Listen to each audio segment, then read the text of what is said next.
ज्ञानवापी प्रकरण में जिला जज की अदालत में मंगलवार को दोपहर 2:30 बजे तय समय पर सुनवाई शुरू हुई। जिला जज डॉक्टर अजय कृष्णा विशेषण ने 26 मई तक केस की सुनवाई टाल दी। 26 मई को केस की पोषणीयता पर सबसे पहले सुनवाई होगी। न्यायाधीश ने यह भी कहा कि 1 सप्ताह के भीतर दोनों पक्ष ज्ञानवापी की सर्वे रिपोर्ट पर अपनी आपत्तियां दाखिल कर सकेंगे। मंगलवार को कोर्ट में दलील देते हुए मुस्लिम पक्ष ने कहा कि ज्ञानवापी मस्जिद में कोई शिवलिंग नहीं है, बल्कि वहां पर सिर्फ फव्वारा ही है। आज इस मुकदमे में न्यायालय ने रखा था आदेश के लिए फाइल सुरक्षित कर। आदेश होना था आज और आदेश हुआ भी। और आदेश में ये कहा गया कि इसमें एक प्रार्थना पत्र थी 35 का ऑर्डर 7/11 CPC की, उसकी सुनवाई होनी थी। कोर्ट को ये निश्चित करना था कि इसमें पहले क्या होना चाहिए, तो कोर्ट ने निश्चित किया कि पहले इसी प्रार्थना पत्र की सुनवाई हो जाए। इसीलिए उसी को सुनवाई के लिए एक तिथि नियत की गई 26 मई की।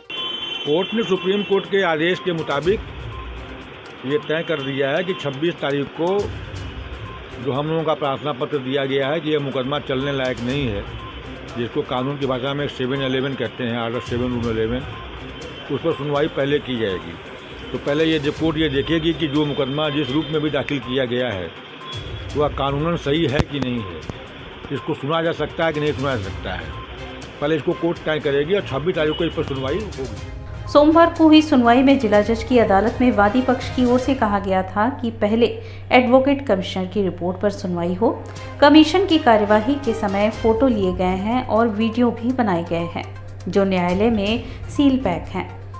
कमीशन रिपोर्ट के साथ ही इसके वीडियो और फोटो का अवलोकन किए बगैर आपत्ति करना और न करना दोनों ही स्थिति में न्याय संगत न होगा। सब लोग आज ये जो धर्म की लड़ाई है ऐसे लड़ रहे हैं और हर तारीख पे लड़ते रहेंगे। हमारे यहाँ पे जो 2 सीनियर्स हैं, सुधीर जी, सुभाष जी, सारी महिलाएं यहाँ पे हैं, लड़ रहे हैं। प्लेसेस ऑफ वर्शिप एक्ट इस केस में अप्लाई नहीं होता है। हम प्लेसेस ऑफ वर्शिप एक्ट पे अपना जवाब कोर्ट के सामने रख चुके हैं। जब कोर्ट इस सुनवाई के लिए तारीख लगाएगा, हर सुनवाई पे हम मौजूद रहेंगे और अपना पक्ष कोर्ट के सामने रखेंगे। इनका मानना था कि ये जो हम लोगों ने दावा किया है ये पोषणीय नहीं है, ये 1991 प्लेसेस ऑफ वर्शिप एक्ट का सीधा उल्लंघन है। जबकि हम लोगों ने कहा कि ये कहीं उल्लंघन नहीं हो रहा है, क्योंकि अभी ये तय नहीं है, डिसाइड नहीं है उस परिसर का नेचर और स्ट्रक्चर क्या है, ये अभी तय नहीं है। मंदिर है कि मस्जिद है, जब ये तय नहीं है तो इस पर निराधार बहस करना है कि भाई ये उल्लंघन हो रहा है, क्योंकि अभी तय ही नहीं है। अभी कोर्ट को मानने दीजिए, कोर्ट को निर्णय लेने दीजिए कि मंदिर है कि मस्जिद है, तब इसलिए हम लोगों ने दावा हम लोगों का पुख्ता मजबूत। इस बीच सिविल जज सीनियर डिविजनल की अदालत में एक और मुकदमा दाखिल कराया गया है। यह मुकदमा मंगलवार को विश्व वैदिक सनातन संघ के अंतर्राष्ट्रीय महामंत्री किरण सिंह की ओर से दाखिल किया गया है।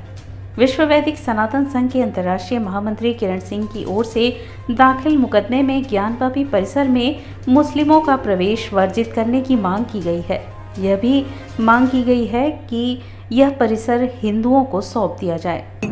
3 बिंदु हैं। पहले ये है कि उसमें मुस्लिम पक्ष को वहाँ वर्जित हो।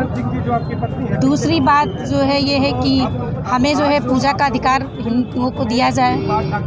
और तीसरी बिंदु जो है वो हिंदुओं को मतलब समर्पण है। 26 मई की डेट निर्धारित की है। उसके अलावा जो सबसे महत्वपूर्ण आज का दिन है, आज सिविल जज सीनियर डिवीज़न की कोर्ट में एक नया मुकदमा हमारे द्वारा फाइल किया गया है, भगवान आदि विश्वेश्वर विराजमान। जो सबसे महत्वपूर्ण विषय आज का ये था, इस मुकदमे में 3 प्रमुख बिंदु रखे गए हैं। जो मांग की गई है, प्रेयर है हमारी, मुस्लिम पक्ष का ज्ञानवापी परिसर में प्रवेश प्रतिबंधित किया जाए, ज्ञानवापी परिसर हिंदुओं को दिया जाए और तत्काल प्रभाव से आदेश पारित करके आदि विश्वेश्वर स्वयंभू ज्योतिर्लिंग की प्रतिदिन सेवा पूजा प्रारंभ की। इसके पहले पुलिस कमिश्नर ए सतीश गणेश ने कोर्ट परिसर की सुरक्षा व्यवस्था का खुद निरीक्षण किया और मातहतों को दिशा निर्देश दिया। कोर्ट रूम में सिर्फ मुकदमे से जुड़े लोगों को ही अंदर जाने की इजाजत थी। कोर्ट रूम के बाहर पुलिस आई कार्ड देखने के बाद ही किसी को अंदर जाने दे रही थी।